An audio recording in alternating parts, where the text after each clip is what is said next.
See if this works. Are we live? My goodness. What a palaver. What a bloody palaver this has been. I've now lost my chat. Give me a second. I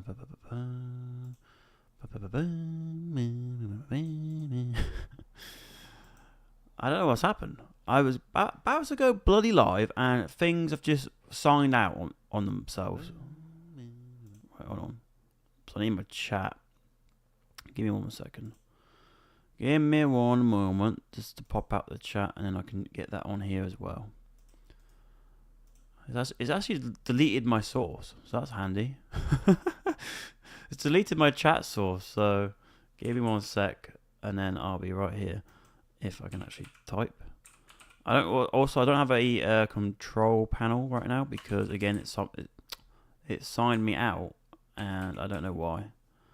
So give me 1 moment. Give me 1 moment. Apply. Right. Okay, I've got the Twitch chat back, I think. Yes, we have. That's at least something. Let me just get rid of that. Hello, Max. How you doing? Welcome. Apologies for some of these issues I've already found. Already got issues. I don't know why my stream also scheduled to come out go live at 9. It was always supposed to be 10:30. Then everything logged out. So I had the double whammy tonight. But anyway, I won't waste any more time. As long as that's on there. Right, there we go. Right, we're going to go through my best lists first. Is this chat working? Keep an eye on that. If there should be some chat coming on this little thing. Because I'm live on YouTube and Twitch, just for those unaware. I will also be giving away 5 gift memberships. Well, yeah, memberships on YouTube very shortly. Hello, Lauren. How you doing? On Twitch. Welcome. I don't know if your chat's working. As in, I don't know if that came up on there, but hopefully they will do. That is the idea. But so far, I don't see anything. So I don't know if that's gonna work, but we'll wait a second and see if it sorts itself out. Yeah, how you doing? Welcome. I'm gonna get into my so this whole stream is supposed to be about it's supposed to be about what was it? What's it supposed to be about? I don't know. It's supposed to be about my top list of the year. So top best list, top worst list. So yes, I don't know what this is, but somehow there's a goal thing here. You move, Lauren. Welcome to the YouTube side of things. There's ads on YouTube, which is cool. I always like that. Do like that. Let me get on some tunes as well. I do have a number. We'll go on to the smaller screen in a minute. A number thing so I can keep track of what we're doing here. I do have the list as well. I do have the lists ready. Best and worst, definitely. I will also be going through.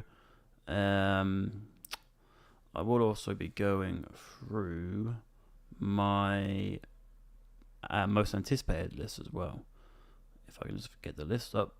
Here they are. Okay, right, I've got the list up. There's a few honourable mentions we'll also go through as well. That's not working, but it's fine. And then we'll also do a look back on my last year's most anticipated list too.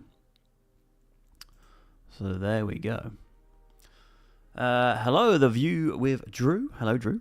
Hello. How are you doing? Welcome. I don't think that chat's working, is it? This thing here. This isn't doing anything, is it? So I might just have to resort that out. I know what's happened. It might be because my whole OBS has sort of reset itself, which is very frustrating to have done that right today. Like, as I'm about to stream. Anyway, I'll sort this all out. It's all good. I will probably announce like where you're talking from. Like, if anyone, I'll say like someone's talking from YouTube because I'm on Twitch and YouTube just at this moment in time. I'll see if it works on the other scene. Hold on, give me a second. Let me see if that works. I got a number 5 there. That's good.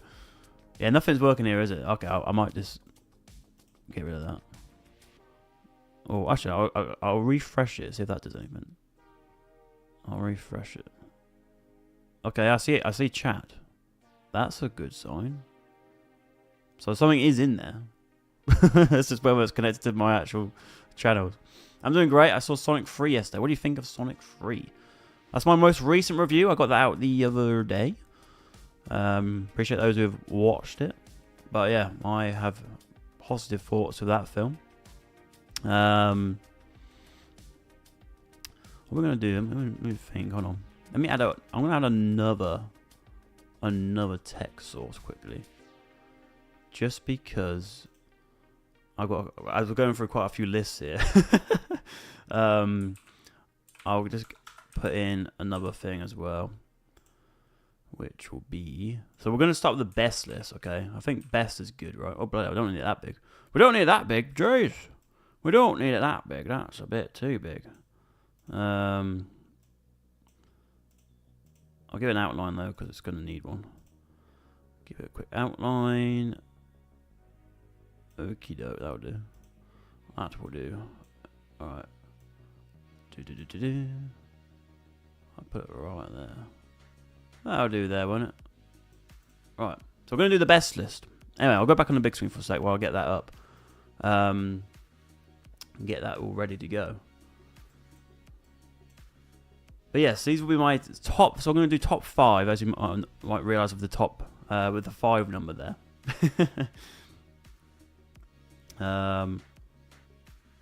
And then we'll do the worst list, and then we'll do my look back on what I did last year, like most anticipated, and then we'll do for next year, then 2025 as well. I've sort of done like a disappointing one as well, so I might just go through Letterboxd. There's also, I will go through it very briefly as well, because with the UK we have some films which released this January but actually came out, in America in December, so they would count for last year's films, but I only watched them this year. I'm not going to put them on the list, but they're sort of like carryover films, if you understand what I'm saying. So I will put them on there too. Right, let's just get that there, and then we're all good to go. Right. I'm going to get my list on here, actually, because that's going to be easier. Instead of keep looking down to my phone, I'll get my list on like another tab quickly, and then we'll start with number 5. But yeah, feel free to let me know if you've got a top 5 best films of the year, what is your number 5? We're going to go number 5 up. We're going to start with that any second now. Right, there we go. Okay. Okie doke. Right. Let's do it then. Let's do this. So my number 5 film of 2024. Oh, hold on. I know. Suspense is coming. I'll just do one thing very quickly. Some honorable mentions in terms of those films. I meant, like, in terms of films that came out last year, which I got a chance to watch this year because of release delay. Would include Poor Things. Poor Things, that came out in 2023, but we only watched it in the UK. It came out in the UK in mid-January. I love that film. I know it's a very divisive film, but I really enjoyed it. And I have got a video on that one. Actually, that was my most viewed video this year, I think. So thanks to anyone who watched my Poor Things video. But yeah, that was one I was sort of put in as an honourable mention. Likewise with Late Night with the Devil, that officially came out. I mean, it says it came out last year, but I feel like it did come out this year. But I'll give it an honourable mention anyway, because it does say 2023. Late Night with the Devil, really enjoyed that. I recommend that for horror fans. The Holdovers, that also came out in December 2023, but it came out in late January here. Really enjoyed The Holdovers. I recommend it, especially around this time of the year. It's a great festive film, so check that one out as well. And I do also have an honourable mention which came out this year, which will be Furiosa. I actually quite enjoyed Furiosa, but Furiosa wouldn't actually get in my top 5. But I think at the time it's unfortunate that a lot of people didn't check it out because there's no Mad Max in it, but I thought it was still a decent enough film. Also, make sure to like the video because that's what's amazing, isn't it? Liking videos. We all love doing that. My favourite movie of 2024 is Deadpool and Wolverine. My least favourite is Madam Web. We can guarantee that one of those films will be appearing on one of these lists. There you go. Disney is getting slammed on X over Sonic's 3 success. Is that because of it's gone up against Mufasa? I haven't actually seen the box office data yet, so feel free to fill me in on that. Mufasa will be getting out a video hopefully tomorrow, maybe. We'll see. Hopefully tomorrow. If not, I know, but probably will be tomorrow actually, yeah. I haven't really got much time. Obviously Christmas is very soon to be here. But anyway, let's start with number 5. Number 5. Let's just get that up. There we go. Okay, so number 5, my favourite films of 2024. It's not that. Hold on. That's the wrong thing. That's my streams. Oh my goodness. Hold on a second. That's the other thing. That's to make sure that everything's working. Which it obviously isn't with the stream. Right, let's try this again. There we go. So I'm going to get rid of this as well. This obviously isn't working. Right, there we go. So number 5 of the best list includes Anora. This is Anora. I only watched. This is my most recent watch out of all the films on this list. But I had a really damn good time with this movie. I wasn't really sure what it was going to be about. I have done a written review for it on Letterboxd, but just a brief summary. It's basically about a sex worker who gets involved with a very rich guy who is using some money that is not necessarily his, but as is splashing the cash, and she gets involved with him. It all gets a bit wild, and then something happens in terms of they get married, and his parents are not the most pleased. So what then happens is a lot of chaotic scenes, and it was just a wild ride of a movie. Mikey Madison, who is the main actress there, I think she might get nominated for an Oscar. I'm not totally sure though, because I haven't seen all the other contenders for this year. But I thought she was very good. I haven't really seen her before. I had seen her actually, but only in like a small role in like Once Upon a Time in Hollywood, I think. Like she was one of the girls in that film. And she might have had other smaller roles, but not as a lead. So as a lead role here, she was fantastic. And the whole cast was actually, it was a really good cast overall. But yeah, it's one where it sort of gets a bit like The Hangover as well, where there's like a missing person at one point, and it's all like gave me those sort of vibes where it's just sort of like just scrambling around, just trying to get some sort of lead to where they may be. Yeah, good comedy, lots of sex. I will say that there's first half of the film was probably the most amount of sex scenes I've seen in some time. Probably up there with Poor Things. Actually, no, Poor Things definitely beats it, but there's quite a lot in this film too. And she's, she really puts herself out there, physically and also emotionally for this character. And the final scene is very impactful and one which does stay with you, and one which you might not expect actually, but one that it needs, but needs to be there. And apparently it took them quite a few takes to do so, and I can understand that. After watching it. So Anora is my number 5. I would definitely recommend this. It's from Sean Baker as well, director Sean Baker, who did films like The Florida Project, if you've heard of that. Sonic 3, Max says on YouTube, Sonic 3 around 60 mil and Mufasa around 40 mil. Oh, okay. I'm happy with that. I thought it was going to be around 70, so 60 is pretty good for Sonic. Mufasa, I think, would have wanted to do a lot more than that, though.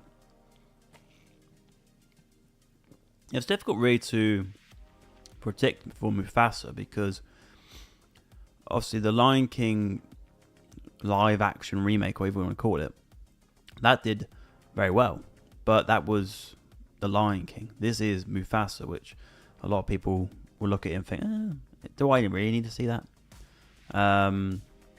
So it hasn't got that draw like that, like with the Lion King. And also a lot of people hold the animated classic dear to their hearts. So they want to see what they do with it when it comes to a remake of it. Whereas Mufasa, again, there's not the real need to watch it at the cinema either, And one of the issues with the Lion King was in that first film, it was just a bad copy of that first movie. So I think some people sort of got burnt from that experience and weren't really wanting to see another Lion King film with photorealistic animals. So yeah, anyway, that's number 5. That's number 5 of Nora.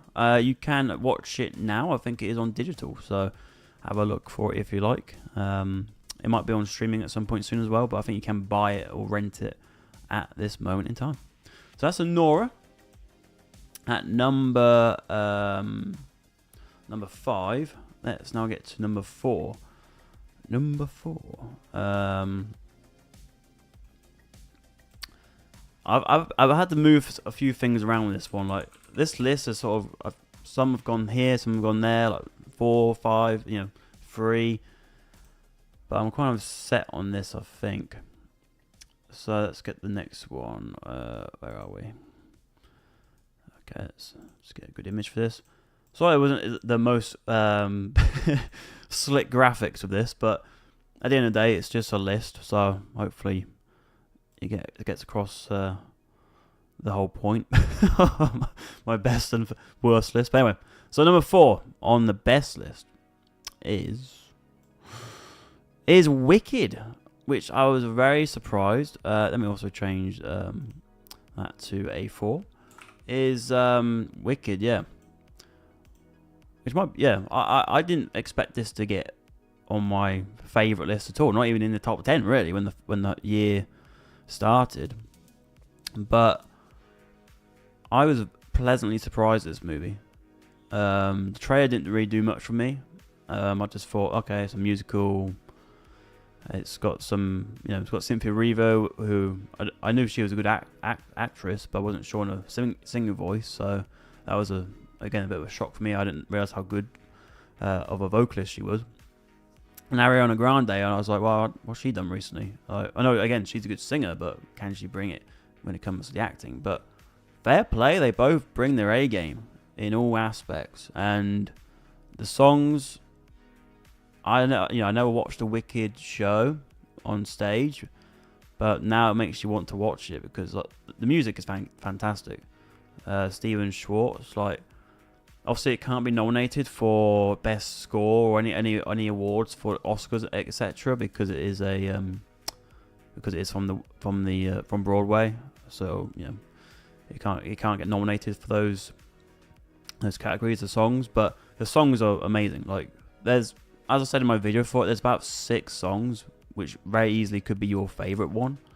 And Defying Gravity is obviously one of the big ones, popular as well. But even the first song, it really just sets the mood fantastically. And again, Defying Gravity as well, to leave you on that note. It is part 1. There is obviously going to be part 2 next year, which is Wicked for Good, I believe it's called. Which will be out in November. Apparently they are doing 2 original songs for that film, which makes me think, I haven't seen the show, makes me think that maybe the second half doesn't have as many bangers as the first half, so they're going to try and add a couple. So that'd be intriguing to see how well those ones do. I might see this show before the film comes out. I don't know. I'm sort of, do I wait or do I not? I'm kind of tempted to go and check it out, but that way I'll sort of spoil the movie for myself. But I don't know. I might do. I'm sort of leaning more towards yes than no currently. But yeah, the songs are catchy. Even the I said the only ones which aren't. So in terms of, I said a lot of them are, but in terms of the ones which aren't that catchy, probably the one from Peter Dinklage, as the goat. That song wasn't anything too great, and neither was the Wizards song, Jeff Goldblum's one. I think those two, I was like, well, they're fine in the scene, but they're not like ones which I'd want to really bother listening to again. Whereas most of the others, yes. Most of those have got something about them which are worth repeat listening to. So yes, that is Wicked in number 4. Beating Nora, I think mainly because of the lasting impact on this of this film with me. I wasn't expecting to want to listen to the songs again, and I thought, it really gives the Wizard of Oz and the world of Oz a different feel now. It really helps expand this world, which I'm happy to see, actually, because I'm always up for seeing magical worlds being further explored, as long as it's done in a good way. The worst thing is for a lot of things these days is people will want to go into these different films and different franchises and the worlds that have been created and just milk it for ever and ever and ever. So, and there is going to be part 2 to this, but will they think, oh, let's make more, let's do other things, or let's really do a TV show? I don't know. I feel like Oz is a good sort of brand where they might do that, so we'll wait and see. But for now, very good. And it's a good example of a musical that works.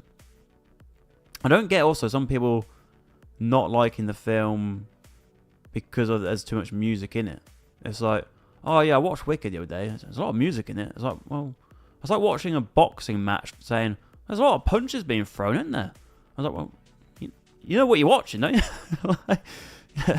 That's pretty much, what it says on the tin a bit there. So, if you don't like it, fair enough. But having a go at Wicked because it's got too much music in it, I mean, I think that's a bit of a silly thing to say. Because what do you want it to do? It's very clearly a musical. This isn't like Joker where it's like a, unlucky. This is a musical. Deal with it. You did an intro joke in my review, says Max on YouTube. Wicked retail.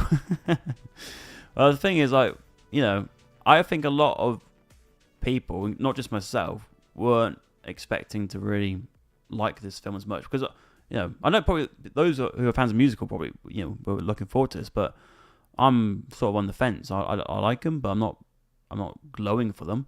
So, yeah, I think a lot of those sort of category of people, and maybe even some who hate musicals, might have come on board with this one. So, yeah, Wicked's got to get in the top 5 for that reason alone.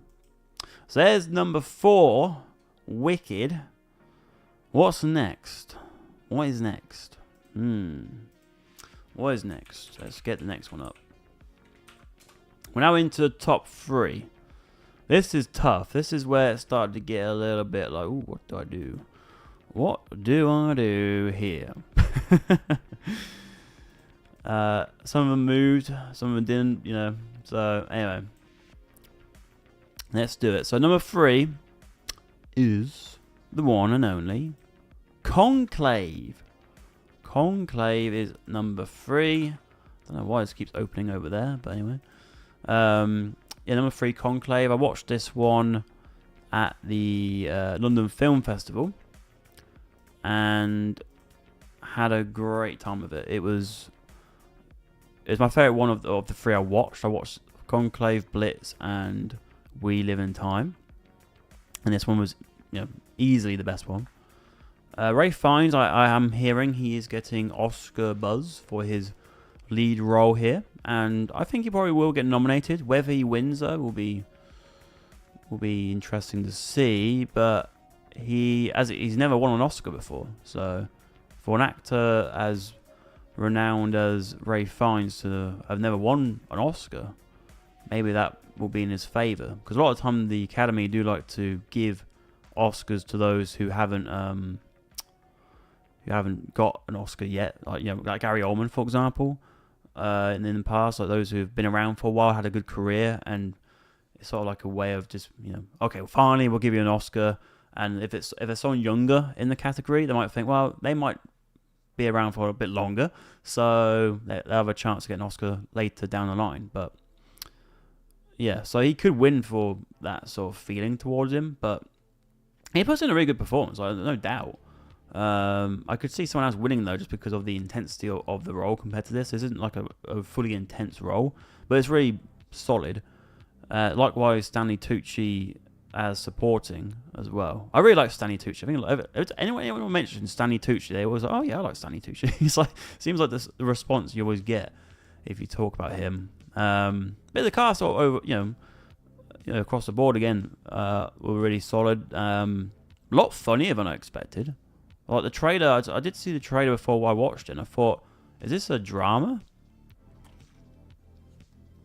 But it's actually more so there's a lot more comedy and a lot more sort of light-hearted, humor in the film than I was expecting. Some big twists and turns, especially towards the end. I was like, what? One of those where you just sort of, I can't, what? So that's always great when you have a film like that, which does keep you on your toes. Like I said, I watched it at the film festival with a packed audience, and there was a number of laughs.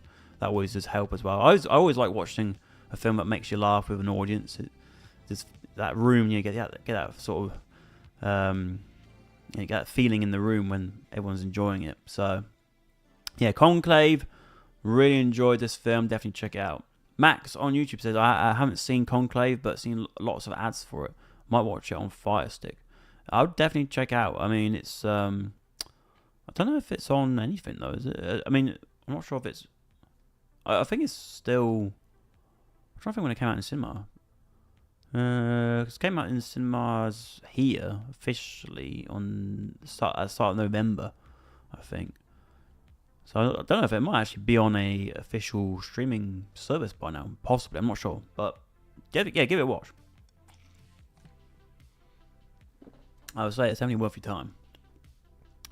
And obviously, it's all about electing a new pope, and there's a lot of sort of scheming and sort of like Game of Thrones sort of style. People having conversations, talking bad about another person, and they're talking bad about them, and they're trying to move, get certain votes here and certain votes there to try and get the result they want. Each individual there. So yeah, check out Conclave. Definitely worth your time. That's number 3. Let's do number 2. Number 2. What will be number 2? This is really difficult. I'm actually deciding right now which one's number 2, which is kind of nuts, but I'm going to do it. I think. Yes, let's do it. I just changed again. It's kind of nuts, but I'm going back and forth. But I think I'm going to have to put this here. Okay, right. Okay, so number 2 is Dune Part 2. Yes. It's got to be. I mean, it could be number 1. I said number 1, and I nearly gave it number 1 a second ago. So, difficult to really argue against it if it is your number 1 film. But Dune Part 2 in the cinema was one of those cinematic experiences which you just want to see. Like you just want to. That's what makes you go every week. If you are someone like myself, like a film buff who just I'll see all the crap, but also there's some great films, and this made it all worthwhile. You go there, and it's one where it's like that. This is a film to see in the cinema that you got to see on the biggest screen with the best sound, because Denis Villeneuve, who I love as a director, like Arrival, Blade Runner 2049, Sicario, you name it. I think he's definitely one of the best filmmakers around right now, and he was a great choice to be director of the Dune world, and he's done it in a way where I think for some people they watch it and they might not get the hype around it in a way, but I think it's a sci-fi film we don't always get these days. A lot of sci-fi films are very direct. They're sort of like, okay, let's just do, I don't know, like an alien film or something where they're hunting the people down and kill them or whatever. But to have this sort of sci-fi, which is more of the thinking man sci-fi, not to be sort of, up its own arse sort of thing, but it is, there's a lot more to digest with this. And there's not that many sci-fi films that go into this category these days. So, and I'm not sure whether I like part 2 more than part 1, but I need to watch part 1 again. I'd actually like to watch them back to back. But also, obviously, great cast again. I think that's the case with all these top 5 films. But Timothée Chalamet has really made himself now as one of the big stars out there with this and Wonka. And he's also got what's it called? The Complete Unknown coming out soon, where he plays Bob Dylan, which again he's getting some Academy sort of buzz around him for that performance too. But yeah, he's fantastic. I was very impressed as well with Austin Butler in this one. Also, who else was there? Javier Bardem. He had one of the most sort of viral meme moments for this film. But the Sandworms, to see them in the cinema like this and how they were done, it was stunning to see. And I've still got the video of the credits when he started the role. Like, okay, yeah, this is great. And you got Hans Zimmer as well, which unfortunately he's not been allowed to get nominated for Best Score because it's too similar to the first one. But that is a shame because the additions here are actually really good. But it is what it is when it comes to that. But yeah, Hans Zimmer, Denis Villeneuve, stacked cast of great actors. Now, of course, there's going to be Dune Messiah, which will be Denis Villeneuve's final one to complete the trilogy. Now, of course, there are more books, though. But the books, I've not read the books, but apparently the books get really weird. So that's probably why he's going to stop with the next one. But I hope he really does stick the landing well, because this could be one of the best trilogies ever, if he does. Like, really, honestly. So yeah, that's number 2. And it very well could have been number 1. But as a film that has just been on my mind, and it's a film that just it really stuck with me in a deep way. So I think that's why I had to give this one number 1. So yeah, I'll get up in a second. Anyway, Max is saying, I think there is another Dune called Dune Prophecy. That is a TV show that's currently on HBO. I've heard mostly negative things of that, even though apparently there is going to be a season 2. So, but I haven't heard that it's that great. I don't know many people watching it, but the people I have heard who are watching it haven't been giving it great praise. So I might see it at some point, but I've not watched any of it so far. But Denis wasn't involved in that as well. That's it's set in the same world, but not to do anything of the, with the movies in terms of the same creatives behind it. Right, let's get this up. I need a good picture of this one. I need a good picture. I think that might be the one. Hopefully. Okay, that will do, yeah. This will do. Right, here we go. So, this is my my favourite film of 2024. Here we go. It is The Substance. Yes, I love this film. I think, though, it is a shame. The last scene is where I thought, okay, now a few people I know might not like it because it really goes full-on body gore. But I was to and fro, and this could have been number 2. I said Dune Part 2 could have been number 1, but I just about put this one above it because I think it really had so much about it, which I heard good things going into The Substance, but I just felt like it really grabbed me and never let go until the end. Like I said, until the final scene where it just gets a bit too in love with itself a bit. And for those who like body horror, they'll love that. But for me, I wasn't there for that. I was there for everything else. And there's so much you can take from it, from different perspectives. Obviously, a lot of it is like it says at the top there about beauty standards, which is definitely something to mention. But also, as I put in my review, you can also link it to substance abuse, as obviously called for substance, but also, in terms of addiction. And addiction can come in many different forms.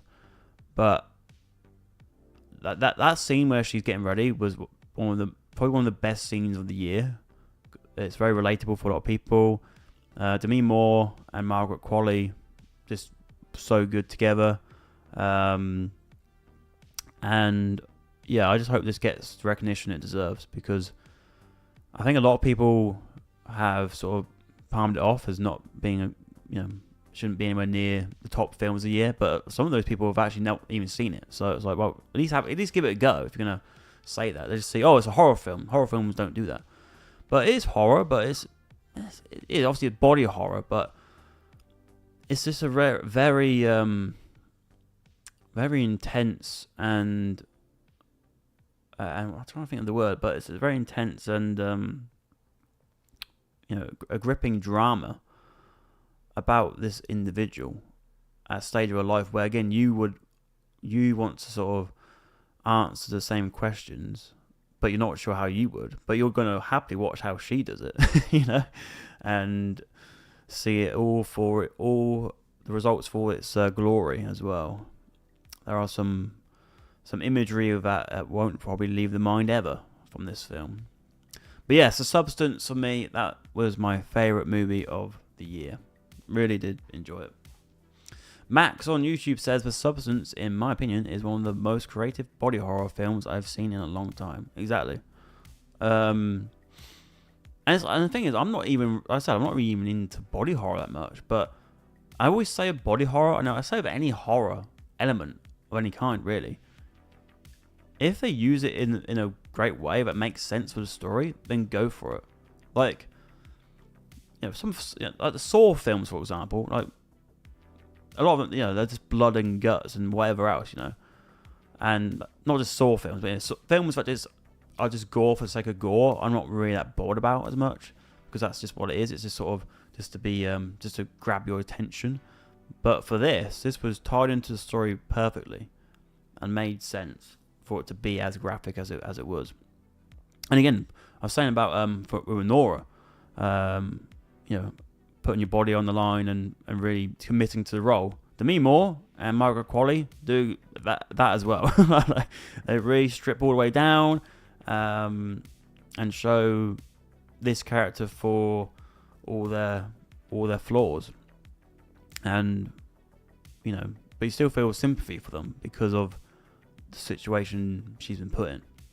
So yeah, The Substance, the storytelling, exactly. That's replying to you, Max, on YouTube there. So yeah, that gets my number 1. But like I said, it was a tough one. I was flicking back and forth, but they're my top 5. So number 1, The Substance. Number 2, Dune Part 2. Number 3, Conclave. Number 4, Wicked. And number 5, Nora. They are my top 5 films of the year. There you go.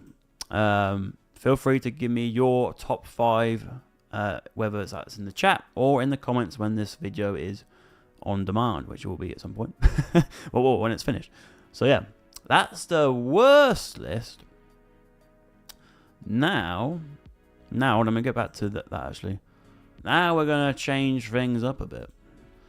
We're going to change the mood a little bit here, because we're going for the worst list now. The worst list. Oh my word.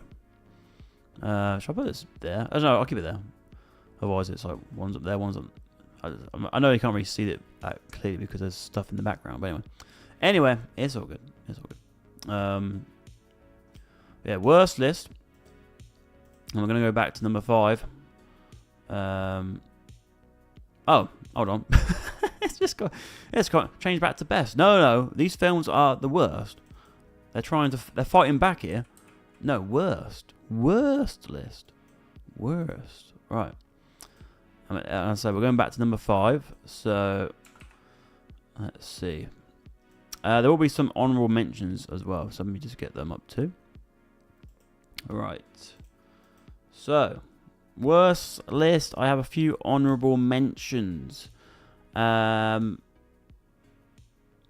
being In a Violent Nature, which was a horror film where you follow the killer in a wood, basically, for most of the film. Look, the idea is interesting, but I think as a short film, yes. As a feature length, no. It just got boring. The kills were very impressive, the 3 or 4 of them, but most of the film is just watching someone walk through a wood or forest or whatever. So it's like it just got a bit tedious. As I said, a 20-minute short film, fine, but 90 minutes or whatever, nah. So that's an honourable mention. Also, I'd also have a mention for Blitz. I was really aggressive on this film. Again, I've done a full review for this on Letterboxd. I think I did for Violent Nature as well, but Blitz was one of the films I watched at the film festival, and I just thought it was just a mess. Just lots of different films in one sort of thing. It was just trying to take some of the good bits from lots of these great films and try and jam it into this film, and it didn't work at all. And you know it didn't work, but when it comes to the final scene and the final shot, and it pans out, and it's like, well, I was supposed to be emotionally connected to this film and feel something for what just happened, but I don't care at all. So yeah, totally all over the place, trying to be too many things at once, and yeah, very disappointing movie was that one. Another honorable mention is Red 1. Again, sick of The Rock, can't lie. 2 scenes, I remember, snowman fighting scene and the slapping contest. But even so, the slapping contest, even though I liked it for what it was, it sort of derailed the film a bit as well. It's sort of like, okay, well, we're doing this thing for some time, and then we'll come back to this film, and there's not much left of the film anyway. So, yeah. I had a big go at that one compared to some of the other Rock films, because one, there's just been too many on the conveyor belt, and 2, it's a Christmas film. And Christmas films shouldn't just feel like they're just another, film that you can just consume and just forget as you walk out. Like a Christmas film, I expect better than that. So, yeah, Red 1 gets an honorable mention, and so does Joker 2, because I think there is a good film in there if you strip it back, but the musical direction was ridiculous. Don't know why they did it. It was just, yeah, and I understand that probably got the most walkouts out of any film this year, so maybe it's lucky not to be on the list, but I have to mention it because that would probably come under disappointing films, which I don't know if I'm going to do that, but yeah, that is probably the most disappointing film of the whole year. If you want to do my most disappointing, it is definitely Joker 2. So yeah, and also another honorable mention goes to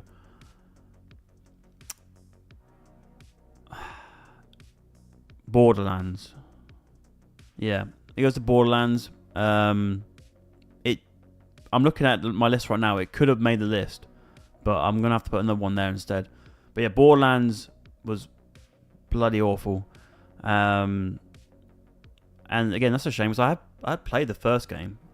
And as we've seen with Sonic recently, you can make a good video game adaptation.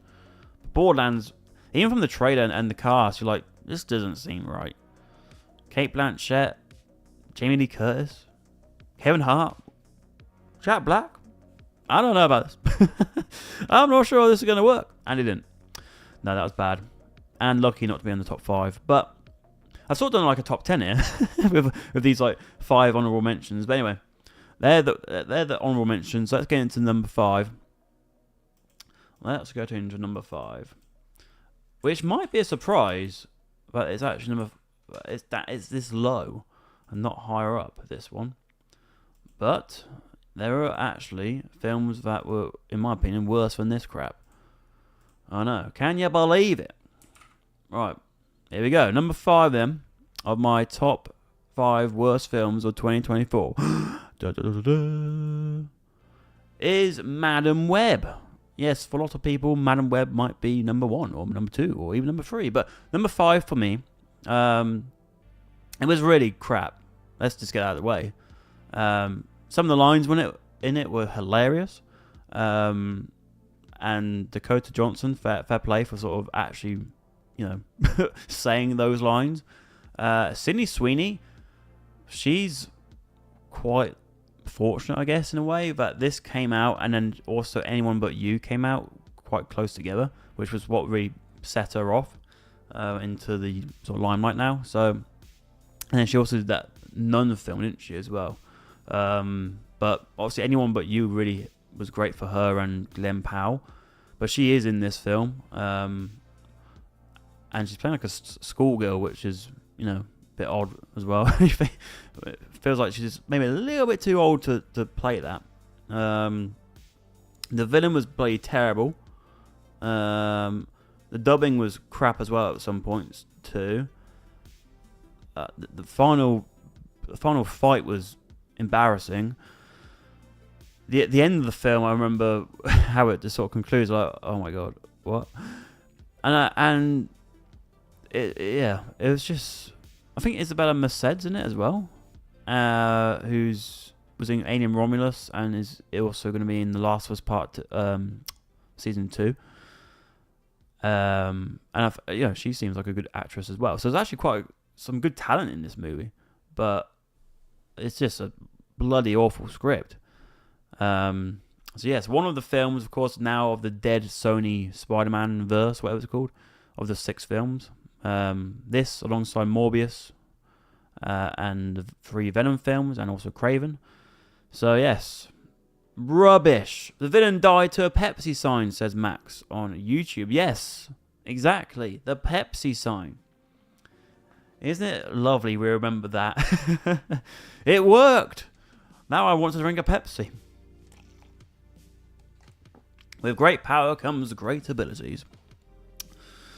Wow, great abilities is watching this film from start to finish. That also, because this film came out on Valentine's Day, so fair play if anyone watched this on Valentine's Day, and you deserve a medal. You deserve a medal really for that. But anyway, that's number 5. What could possibly be worse than Madam Web? Well. We're not moving too far away. I'll give you a clue. We're not moving too far away. That might be quite a big clue, actually. But yes. That's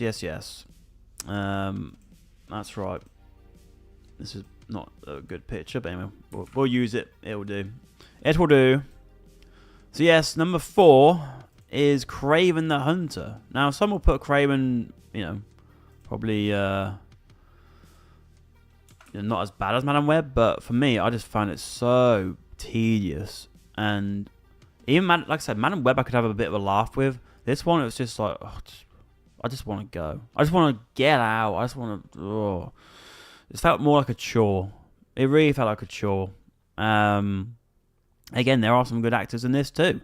Aaron Taylor-Johnson, Russell Crowe. What's her face from West Side Story? She's in it too. But it just felt like such a... what's it called? Like randomly put together movie. It's like, okay, we've got this bit, and then we've got that bit. And okay, let's stick that there and do that there, and we'll get the rhino there, and then we'll get him to say something stupid and make him go. Ah! And then it's like, okay, wow, that was just. So yeah, hey Dommy, welcome on Twitch. Sorry, I'm only for some reason my chats aren't working as. Oh, hold on. Oh, Twitch chat works. Oh, okay. Maybe it does work. All right, we'll leave it up for a second then. That's handy if that does actually work. The Twitch side of it does anyway. Anyway, awesome. I hope you're doing well, by the way. But yeah, this is terrible. This was bloody awful. So yeah, it's not fun. Kraven the Hunter. Slightly worse than Madam Web for me, but they're very close. Obviously, both part of the same universe. You know, it's like brothers. It's like a brother and sister. It's like they're just terrible siblings. They're just awful people. And but yeah, Max on YouTube. I don't think it's saying my YouTube chat's not working. It seems. But yeah, Max on YouTube says half of the film was the backstory of Kraven. Yeah, and the backstory was just dire. I mean, I said in my video for it. I was like, okay, so he gets taken by a lion. He gets attacked by a lion. Lion takes him away. He's there, you know, left for dead sort of thing. But then a girl who we meet earlier magically turns up and has the potion to save him. I was like, all right, and then he's saved. And then he wants to leave home, and then next scene there's no in between scene. Next scene he's in the wood. He's in the wilderness, staring down animals like, oh yeah, I am one with you, sort of thing. I am like Tarzan. So yeah, it just got so obnoxious. So yeah, Kraven had to be on this list, and it's there at number 4. It's there at number 4.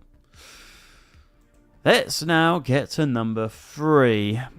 Number 3. What will number 3 be? Yes, number 3 will be that.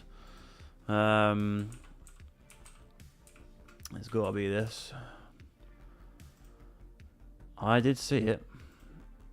I did see this film. If I can actually get it. Hold on. That's it.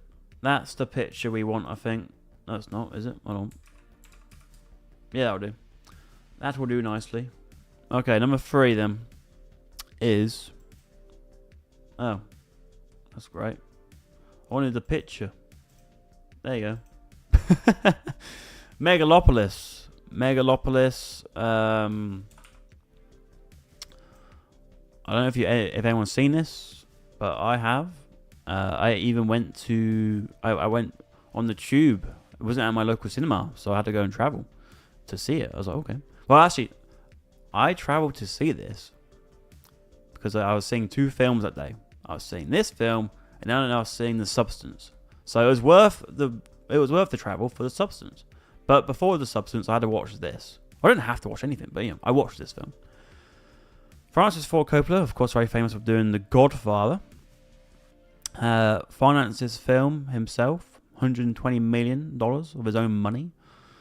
Adam Driver's in it, as you can see on the front there. There's, again, quite a few good actors in it as well, alongside him. But it's just a big old mess. It's a big old... Let's just... I have an idea, and it's, all right, that's an interesting sort of concept, but in terms of actually exploring it, it's so dumb, and it's like, okay, Francis, okay, it's like, yeah, that's an interesting thing to point out or try and show off, but it just gets so self-absorbent as well. Like, you get so self-absorbent with it all, and it's like, oh. And you got like Shia LaBeouf prancing around, one of the worst roles I've seen him do. I think the only actor / actress who had any sort of deserves any credit from the film is Aubrey Plaza. Aubrey Plaza at least sort of played into her silliness with her role, but this was just something. It felt like it. It's one of those where it's called Megalopolis. It thinks it's amazing. It thinks it's something that like I said, it says on the title there, Megalopolis, a fable, and it's just so up its own arse. It can see the light from it, outside the mouth, sort of thing. So I'm like, nah, this is pants, and it's quite long as well. So it just kept going and going. But anyway, I hope it was worth it, because it didn't make much money back. But I hope Francis has, hope he's happy that it's in the world now and he can watch it over and over again as many times as he wants to.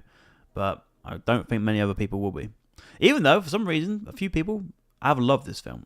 And again, fair enough. But, nah. This was very difficult to finish. I'll tell you that. So that's number 3 of my top 5 worst of the year. Number 2 now.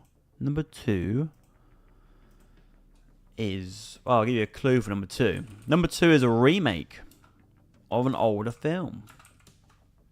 Number 2, at the very least, did give me a chance to watch that original film. And I'm happy I have done so now. But here it is. Here it is. This is number 2. The Crow. The Crow was... Oh, what was The Crow? I mean, it just took away everything that was good about the original film and just said, yeah, we don't like that. We're going to do this instead. And the instead is just, what are we doing? What's happening here? Like, you know what? It's so bad, I've actually forgot a lot of, like, what I even don't like about it. Which is kind of funny. I did a video on it on YouTube, so I've done a review of The Crow. But I can't... There's a block in my mind of, like, I remember the start... I remember him. I remember lots of crows going all over the place. They stick with the girlfriend a lot more than they do in the original film, which again makes no sense why they do that. And it's a film that never needed a remake in the first place. Like, we didn't really need a retelling of The Crow, especially with The Crow, because it's The Crow's the original film stars Brandon Lee, and with the tragedy surrounding him with The Crow, you know, he's attached to it in that way. He is so now attached to that character. So if I want to do a Crow film, is quite, you know, ballsy to do it. So if you're going to do it well. And they did not do it well at all. So it just makes it look even worse than it could have beforehand. So, yeah. Bill Skarsgård, shame for him because I like Bill Skarsgård, but I believe he is in Nosferatu, right? So, which is getting good reviews so far. It's out on New Year's Day in the UK. So at least he's got that, you know, coming, or is out. I think it's out on Christmas Day actually in America. So he's got that coming. So that's good for him. But this was probably terrible. Also, thanks for whoever subscribed on YouTube. Appreciate that. We are now 1 sub away from 1470. I don't know if we're going to hit 1.5k this year, but probably not. Probably not enough time for that. But in the start of next year, we'll go for it. And then we'll go for the big 2k. Big old 2. But appreciate all the support on YouTube. And also on Twitch as well. Thanks for anyone who's watching on either. Or watching this VOD. But it means as well now, of course, with number 2, we can now get to number 1. What is my number 1 worst film of the year? This didn't, unlike with my top 5 films of the year, this one was easy. There was no messing around with this one. I knew straight away what where this one would land in terms of the top 5 worst films of the year for me. And here we go. It is the one and only Rebel Moon Part 2. Rebel Moon Part 2 went straight to Netflix, like the first one, like the first part. And I haven't watched the director's cut. Apparently it might be a bit better.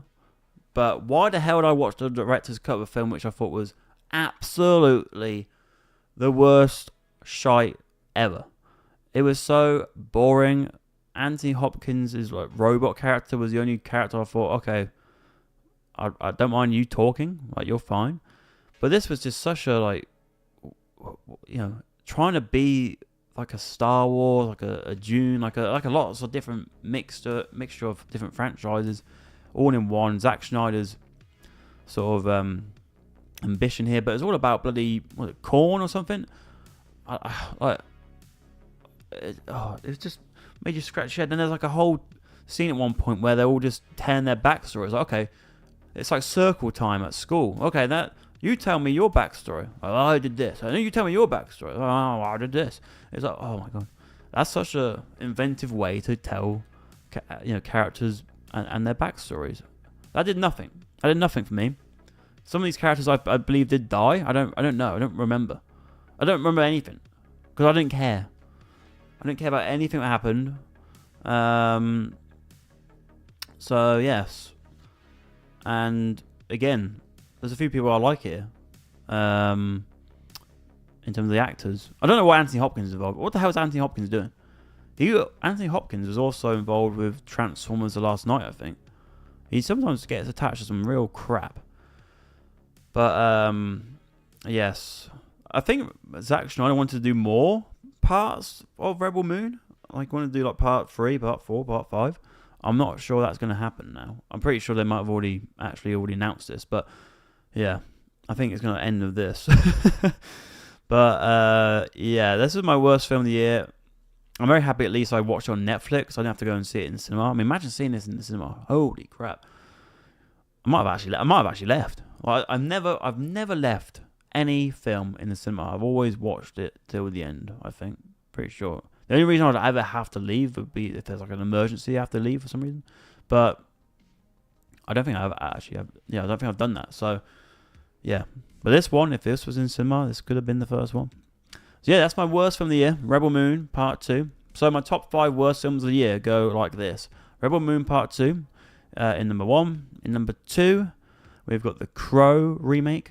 In number 3, we have got what we got? What was number 3? I forgot. Oh, he did it a second ago. Oh, Megalopolis. So, number 3 is Megalopolis. Number 4 was Kraven the Hunter, and number 5 was Madam Web. They're my top 5 worst films of the year. I don't recommend, if you've watched none of them, well done you. But if you want to watch any of them, I suggest to stay well clear of them. But yes, only a suggestion. Save your time. Just do it. Just save your time. You don't need to watch any of these. There you go. My top 5 worst of the year. Now we'll do something a bit different. I'm going to go on my... actually going to look at an old video of mine. I'm not going to watch it or anything. I'm just going to look at what appeared where, basically. So, at the start of the year, I did a top 10 most anticipated films of 2024. So I'm just going to go through it. God, I look a bit weird in this. God, my lighting is terrible in this. I had a different camera back then, didn't I? God, that's how long ago it was, I guess. Alright, anyway. Let's get to it. So, right, we'll get these. Let's get these off. Don't need these anymore. Right, there we go. I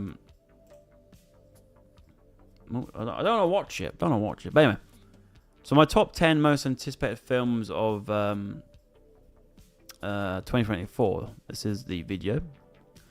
So I just want to see what I actually was looking forward to, and we can sort of analyze, was it worth it, you know? Rebel Moon CGI looked horrible. Oh yeah, that was terrible. Oh, that, yeah, can't lie, that was also absolutely bloody awful. There's not really anything to say about that. That's in terms of like any saving grace. Like pretty much everything was just atrocious. So yeah. But of course, yeah. Let me know your top 5 worst films as well in the comments or chat as well. But yeah, in terms of my top 10 most anticipated films of this year, the first one was Joker. And I've always said my feelings on that. Musical didn't work, did it? So that was a shame, because if they didn't do the whole musical thing, this could have been good. Like I said, I feel like if you strip it away, it's got a musical apron on or something. If you take away that apron, underneath there is a skin of a good sequel, and that's what makes it frustrating actually. Because was it Gary Puddle's scene in the courtroom? That's a little taste of what this film could have been. That's what makes it really annoying. So yeah, that's Joker 2. My next one was Lord of the Rings: The War of the Rohirrim. I haven't done a video review for this, but I have just done a... Oh, look at that. I love that face. That's literally my impression, my expression watching this film. But yes. I've done a letterbox written review for this. Basically, in short, it just didn't do enough to make it worth its existence. Hammerhead,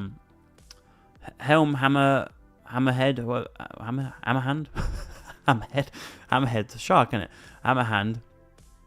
Hammerhand, who was voiced by Brian Cox. He was good. Liked him. Brian Cox, good choice. That was fine. Hera as the main character was a stupid choice, and she just got lucky all the time and didn't really have much of a character.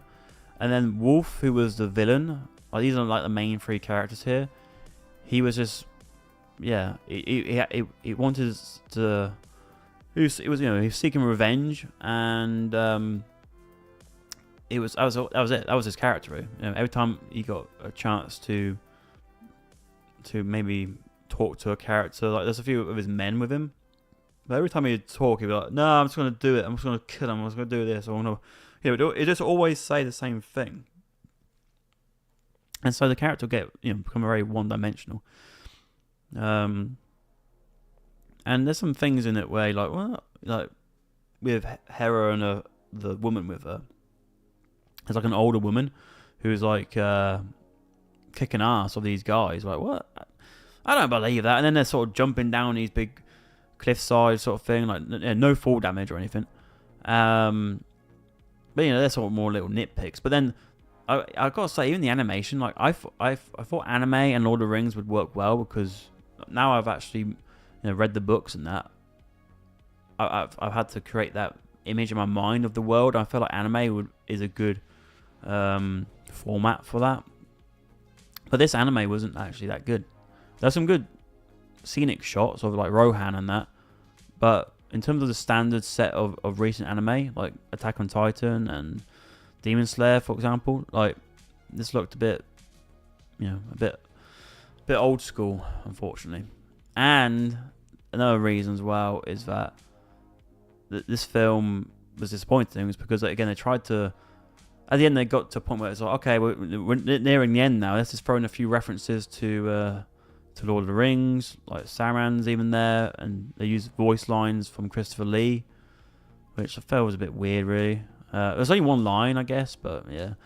And then also the reason they made this is because over years, if you don't make something from a certain IP, then you have to give it up. You have to still make content with these licenses and stuff. So that's one of the reasons why they made it, and that's never a good thing. If one of the reasons to make something is just because you need to keep the property, then that sucks.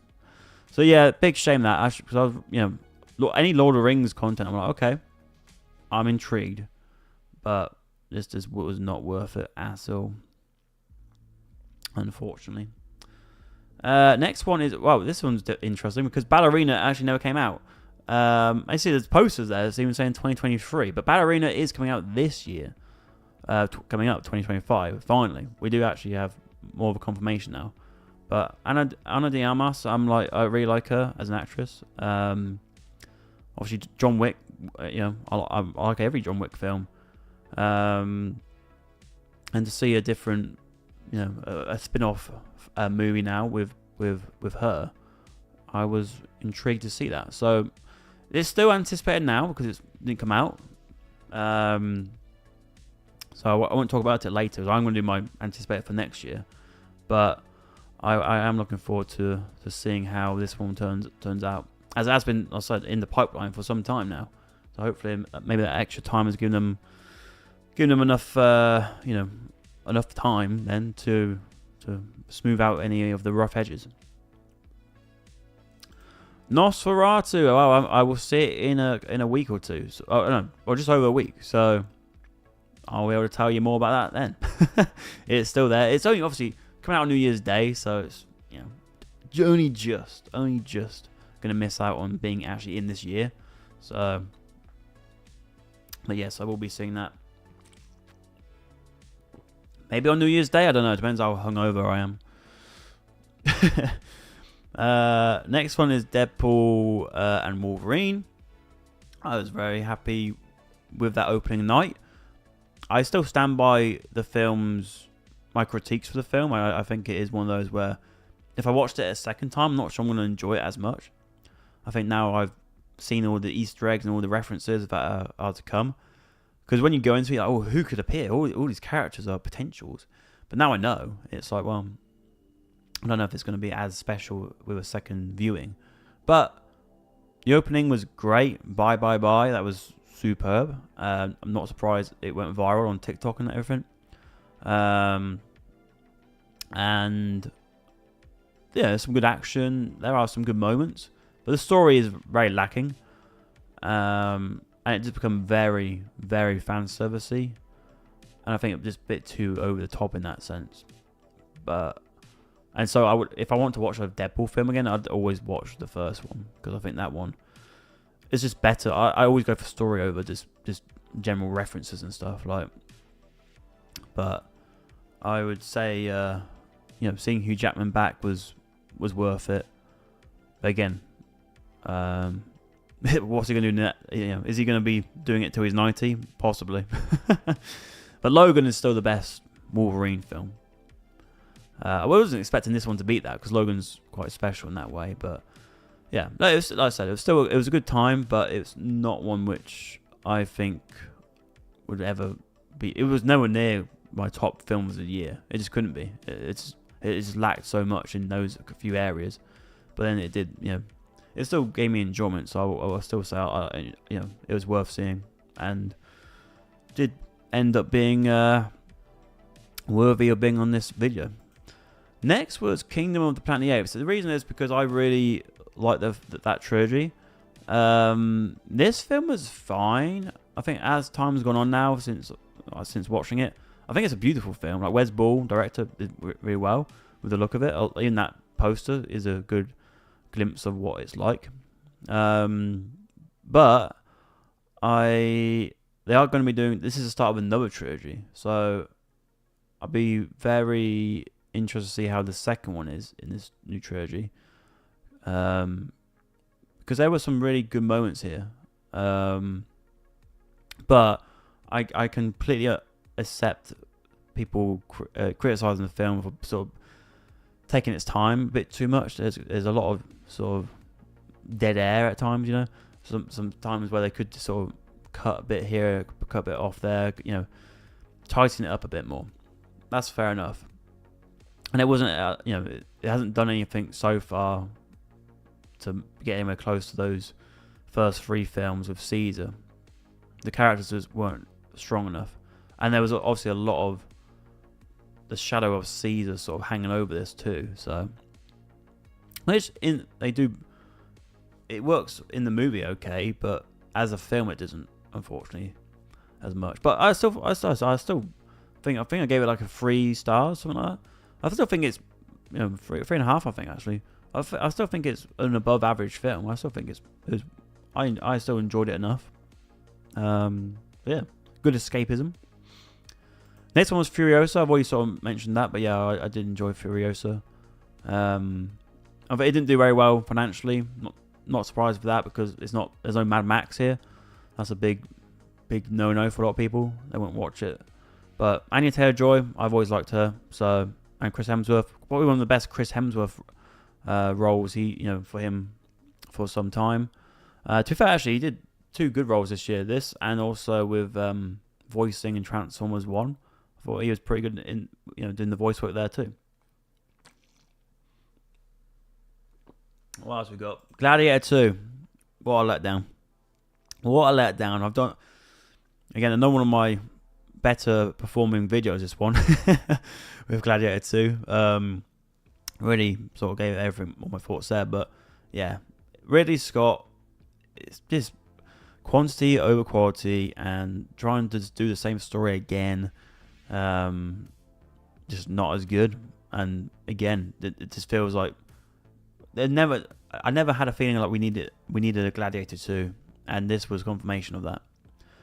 And even the music, it's like the best part of the music is when they rehash some of the Gladiator 1 music. So it's like, yeah, that's a shame though, because I still had hopes for it. But I thought Ridley, if he's coming back to do this, then hopefully he's got a good idea of what it's going to all be about. But there's nothing there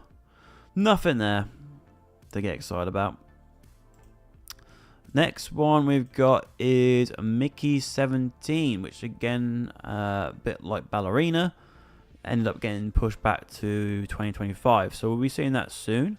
I think it's coming out in the first half of next year.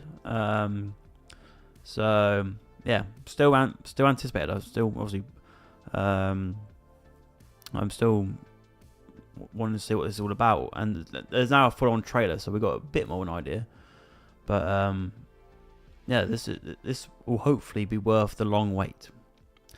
Next hold on, I missed one here. Hold on. Oh, okay.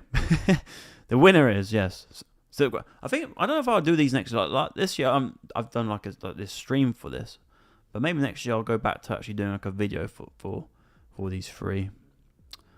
Then it's a bit more a bit more straight to the point, and not like a stream where he's sort of flapping all over the place. But yeah, my most anticipated film was Dune Part 2, and as it was second and could have easily been number one of my favourite films of the year, it certainly delivered. So well done to the film for that. What are these? These like sort of some, what's it called? Yeah, some added ones I put on here. Honorable mentions. It's funny, honorable mention being Kung Fu Panda 4. I never even watched it. I never even watched Kung Fu Panda 4. Interesting. Kung Fu Panda 4, Inside Out 2. I enjoyed that, but I think the more I think about it, more I think there's a bit of an issue, especially in the first half of the film. But it's still good though. Hold on. Quiet Place Day 1. I was actually disappointed with this. I thought this could have been a lot better. But yeah. Sonic 3. Just done the video. Very happy with Sonic 3. This was actually, you know what? This was lucky. It was lucky it was just about good enough not to be on the worst list of the year. Because this was bad. This was too top heavy with characters, and that poster looks like it could have been something fun, but it was not. So that's a shame. Ghostbusters Frozen Empire. I put this as most anticipated. What the hell was I thinking? Jeez, well, we know what happened with that film. Yes. Mufasa, well, as I said, I will be getting that out hopefully soon. I need to do a lot because I'm actually traveling tomorrow, so it's going to be a bit of a touch and go whether I get this video out. If I don't, I'll do a written review, but I'm going to try. I'm going to try. Time is running out, though. It's running out. It might be a quick review, this one. And that's it. Okay, that's everything for that video. Okay, cool. Okay, now, my last list to go through is most anticipated of 2025. Now, these films, I've sort of put them in order, but I'm not really going to go nuts on them. There's a few honorable mentions, which I already spoke about. One being Mickey 17, one being Ballerina. Snow White, again, it's a bit like last year. It's anticipated in a way because I need to see how it turns out, because I've just got morbid curiosity for it, I guess. The Minecraft movie is also in that category as well. I just kind of need to see what's going on with that movie. And the Marvel movie. I just put Marvel movies, like, in terms of Captain America, Brave New World, and Fantastic Four. Is there another one? I can't remember. Oh, and the Thunderbolts as well. Yeah, those films, as they've been in the pipeline for such a long time, if I had to put those three in like an order, I'm looking forward to Fantastic Four the most. I think it's called Fantastic Four: The First Steps. That would be number one. Then Captain America: Brave New World. Then Thunderbolts, because Thunderbolts I honestly don't really give a crap about. And even the trailer doesn't really look that great. But yeah, at least for Captain America: Brave New World, Red Hulk, Harrison Ford, that's intriguing me a bit. And Fantastic Four, I feel like they've got a pretty decent cast there, so I'm hoping it's worth it. And it's set in a different time period as well, so that's got me interested. But in terms of my most anticipated films for next year, I've actually got 16. I'm not going to do 16. Let me just say a few quickly. I'll do 10. All right, but a few extra honorable mentions include The Monkey, Megan 2.0, because I quite like the first Megan film. By the way, The Monkey, I should also mention that it's from the same director of Oz. What was it called? Osgood Perkins, who did. Oh, what was that film called? With Nicolas Cage, horror film this year. Give me a sec. What was it called? Osgood. Yeah, it's Osgood Perkins. Longlegs. Thank you. There we go. Longlegs. Yeah, Longlegs. Same director as Longlegs. So, which I thought, again, that was a bit overhyped. I actually enjoyed quite good portions of that, but I think the ending let it down. But yeah, that's from The Monkeys, a new film from that same director. Megan 2.0, as Megan, the first film I thought was pretty good. So I'm kind of intrigued to see where they go next. Conjuring Last Rites, because this is apparently the last Conjuring film. And I really like the first two Conjuring movies. Peaky Blinders film. I actually have a Peaky Blinders video on the channel. One of my first big videos actually was a Peaky Blinders finale review. So now they're finally doing a film with again a very good cast, and of course Cillian Murphy. So I think that's going straight to Netflix, so if I'm correct. Which I wish it wasn't. I would hope maybe there's a chance to see it in the cinema, because I like to do that. Begonia, which is the next film from Yorgos Lanthimos, who did Poor Things. And Emma Stone's in it again, and I like Emma Stone. Even though I've got to say, Thingy wasn't that good, was it? The other film we did this year with Jesse Plemons. That one, unfortunately, didn't turn out as good as expected. And Guillermo del Toro's Frankenstein, that's also an honourable mention. But in terms of the top 10, let me get in the top 10 then. So top 10. I don't know why I do top 10 and top 5 zeros, but anyway. I guess I can't separate all these movies. But yes, hold on, if I can get a picture up for this. Okay. So yeah, number 10 for next year is F1. Brad Pitt is starring, as you can see. But yeah, I always thought, oh, okay, an F1 film. We had that film last year for Need for Speed. And I actually quite enjoyed it, but it did make me think, hold on, could we have a really good like F1, a really good racing film? And an actual F1 movie has really sort of made me think this could be it. This could be something which is, that's coming out in the summer as well. Feels like they got quite a lot of belief behind it.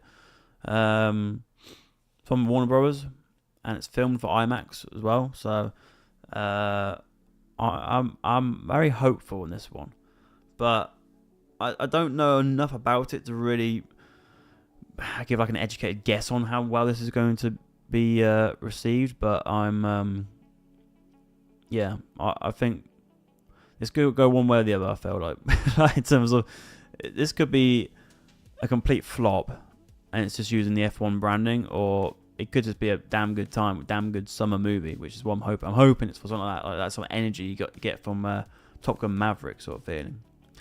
So yeah, that's that one. I don't think these are in any particular order, anyway. This next one is a bit weird because I'm like, it's a bit like some of the other ones I've spoke about before, where I'm looking forward to it, but I actually don't even know if it's definitely coming out this year. It says it is when I was looking earlier, but it is coming out next year. But Heat 2, because I really like Heat. Al Pacino and Robert De Niro. Adam Driver, you know, he's got to sort of get a lot of that crap off him from like with Megalopolis and a few other films he's been in recently, but he's still a very good actor. So him being involved, I'm intrigued. But this could be very much like Gladiator, where it's like we never needed a Heat 2, and this is why. So I'm more leaning towards that at this moment in time until I learn more about it. But I felt like I have to put that on there because this could be yet another sequel, which is just like, why are we doing this? Speaking of, leads us into this next one actually quite well. Not so much a sequel, but a new entry in a long-loved franchise. We now have. Hold on, get that back a bit. Karate Kid Legends. I'll give it that as well. Karate Kid Legends.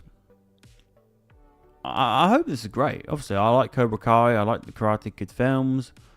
And now they're mixing in Jackie Chan as well. So it's like, who obviously did the Karate Kid film, was it 2009, was it? Or something around there. I don't know if Jaden Smith's in this or not. It's not been shown off that he is or he isn't. But they've obviously got a new kid here. But yeah, because next year, I think it's around February of 2025 is when Cobra Kai will be finishing. So it would be, I'm assuming this is going to then feed into this film, and then they're maybe going to do some films to carry on the franchise going forward. So it's, as I'm already invested with Cobra Kai, this is probably why I'm more intrigued than say someone who's not sort of bothered to keep up with this story. And yeah, the whole link in with Jackie Chan was something I thought it might do, because now they've run out of characters to bring back from the film. So yeah, we'll see how this one is though. Yeah, Karate Kid being back in the cinemas. Looking forward to seeing what they've got in store. As I said, Cobra Kai I've really enjoyed. So if they can sprinkle some of that dust on this, then this could be a fun time. Next we have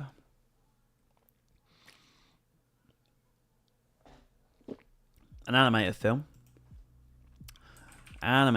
We do.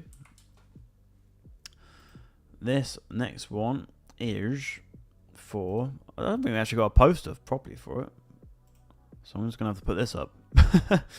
There's not really a great poster, but next one is Zootopia 2.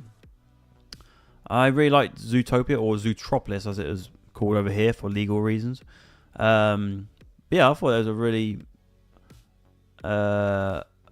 surprisingly deep movie, where it's still enough for kids to be entertained, but if for those who are adults watching it, and even some kids as well, they'll be able to actually explore the deeper themes here, with the predator versus prey and how it links with different class systems. So yeah, I'd like to see where they take this story now in a sequel. But Disney's sequels are usually pretty crap, so don't get too hyped for it. Is my suggestion. But yeah, I think it's coming out around November. So that sort of Moana 2 slot we just had. So that's hopefully a good movie, and it'll be one which works well for families around Christmas. But yeah, that's my, I don't know, what number we're on now? Number 7? Alright, going into the top 6 of most anticipated. They're sort of in not really in any order, but I say maybe number 1. Maybe number 1 is. But anyway, the next one is a film where we just had a trailer for it, actually. And I was quite impressed. If I can just get a bloody picture of it, that'd be fantastic. Well, that will do. That will do nicely. Superman, yes. Just called Superman. I've actually put on my list Superman Legacy, which is, is that what it's called? I think so. But yes, it is just Superman now. But this could be higher up. I said if I was doing it in a proper order. But I've never been a massive Superman fan anyway. Like, I like Man of Steel. I also like Henry Cavill recently. But I've never, in terms of superheroes, I've never really been on that whole Superman craze as many of us have been. I always like Batman more, or some Marvel characters. And I haven't even watched all of the old Superman films, so this could be a good excuse to do just that. But David Cornsweet looks like a good choice. He looks the part, certainly. I'm excited about Crypto's in it as well. That's pretty cool. And James Gunn obviously did the Guardians films. And it looks like more of a traditional look of Superman, which I think people actually would like right now. So, yeah, I'm hopeful. Definitely hopeful for this one. Anyway, next we've got one I have mentioned earlier, but we will just put it on here because it's certainly in that category of being most anticipated. And that is for this film, Wicked for Good, which is its new name, Wicked Part 2. I've already mentioned Wicked. I've talked about Wicked already. So yeah, I'm very looking forward to seeing how it finishes up in Part 2. Might watch the show in between now and then, as it's not until November. I get a bit impatient. I kind of want to find out what happens. But if not, then we'll find it all when it comes out then. I'm not sure about the title, but maybe it'll make more sense to me when I see the film. But yeah, Wicked for Good. It's alright, but no, there's nothing wrong in my opinion, just Wicked Part 2. Yeah, but Wicked for Good it is. There you go. So that's number 5, but again, no particular order really. So I've got 4 more films then, which I'm anticipating. Let's get on to them then. This is a sequel, this next one, starring Bob Odenkirk, of a film that has quite a few comparisons to John Wick, and that is Nobody 2. I really had a good time watching Nobody, the first one. I can't remember when that was out. Was it? I think it was just before COVID, or was it just after, or like during COVID? Anyways, I think it was around 2020, if I had to guess. That scene on the bus was probably the standout one. But yeah, Bob Odenkirk, I've always liked him as well from Breaking Bad, Better Call Saul. So I just like him actually in general as a actor. He seems like a decent person as well. Any interviews I've seen him in. And yeah, let's see how what they can do now with a sequel here. As John Wick's been able to make multiple films after a similar sort of original film. So can Nobody follow in its tracks? We'll have to find out. I think it's coming out around August, and I think Ballerina, which obviously the John Wick spin-off, is I think that's coming out in June. I think so. At least there's a few months breather, as they are quite similar in terms of tone, like just seeing someone kick ass. But I guess as this is slightly different, Ballerina, I'm assuming will be a bit different than John Wick and Nobody. But yeah, that's definitely on the list. Now into the top 3. These are some big franchise films. There are obviously going to be films I'm looking forward to. Trying to think. There will be films where, as trailers come out, like for A24 films, we don't usually get a lot of info until closer to the time, closer to the release. There's no point in them, doing them too early. But there'll be films that sneak up on me and actually turn up to be great ones. And if I actually went through certain ones, all different studios, I might find out their names now, but the details about them usually there's not that much. So that's why usually it's the big franchises that are on these sort of lists. But can't wait to see what surprises we do get. But anyway, let's get to this next one. This one's weird because I am looking forward to it, but I'm also like, oh god, it's gonna be crap. Jurassic World Rebirth. I'm a Jurassic franchise fan. I do like. Well, I say that. I like Jurassic Park. Obviously, Jurassic Park's the best one. I've done a whole ranking video on this channel actually of the 6 films. The most recent ones, I don't mind Jurassic World, but the 2 after, not so much.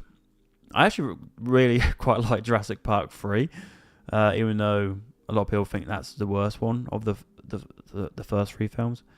I'll probably put it. I think I did put it second. Actually, yeah. I think I put first one, then third one, then the second one. So I think most people put number 2 as their second favorite. But yeah, this one's got Scarlett Johansson, Jonathan Bailey, who's just in Wicked, Mahershala Ali, who's seems to have been doing nothing recently other than waiting to be Blade, which doesn't seem to be moving ahead. So a good trio there of actors from Gareth Edwards, who did The Creator last year and has done things like Rogue One. He's great when it comes to scale, and so when you think of a movie about dinosaurs, that's a good mix. That. So I think the big thing here is whether the story can keep up with everything else, because I think it's going to look great. I think it's going to be hopefully a refreshing feeling for this whole franchise, and I also like Scarlett Johansson, so I'm glad she's got a lead role here. So there are some things here that give me give me hope, but also give me sort of a reason to be optimistic about it. So yeah, Jurassic World Rebirth, number 3. Number 2 then. Let's go to number 2. Number 2 is the final film from a franchise. We did get a part 1 for this last year. That's now removed the part 1, and it's now just Dead Reckoning. But now we have Tom Cruise back for Mission Impossible: The Final Reckoning. Coming out in 23rd of May. So is this gonna be it? The poster looks like it's gonna be a final hurrah, but potentially for Ethan Hunt here. He can only go so long, he's getting on a bit now in terms of being an action star for Tom Cruise. I just don't know whether they're going to kill him or whether they're going to, are they going to do like a James Bond with No Time to Die, or are they going to go in a different direction here? Because also, what happens to Mission Impossible? Because Mission Impossible is such a big thing for Paramount, and Paramount would probably want to keep it going. But how do you keep it going without Tom Cruise? That's the big question. And again, he can't go forever. So what are they going to do? And how are they going to end it? So as it's called The Final Reckoning, you'd assume this is it, but you never know. You never know with Hollywood. They can say, Halloween ends, but I think we're getting another Halloween in the works right now. So it's never truly over. But yeah, I hope this is, whatever it is, if it is the last one, I hope it is definitely a well-made and worthy exit potentially for Tom Cruise and Ethan. So there you go. So with that, there's only one more film that will be on this list. This is actually probably my number one, even though the sequel I thought was lacking when it came to story. Beautiful movie, beautiful, absolutely beautiful. But it was a bit of a letdown with the story. So maybe they can do better with this one. The third one. That's right. Avatar, Fire and Ash. A big film to come out this time next year. From Disney, of course, under Fox. So obviously they bought Fox, which Avatar was part of. So yeah, a big Disney movie. Can this third Avatar film, in my opinion, get it back on track? Because the first Avatar, I thought was, obviously really enjoyed it. Second one, amazingly beautiful. Looks like like I'm watching a David Attenborough documentary, all these whales and stuff, and the water's beautiful, but the story was not there. And I don't know why they brought back, what's his name? Why did they bring him back? And bringing him back in that way was so stupid. So anyway, so now what are they going to do here? Fire and Ash. I'm not surprised if we're going through different elements, but this really just hopefully take it in hopefully a bit more of a darker direction. Like, that's what, even this poster is giving that feeling.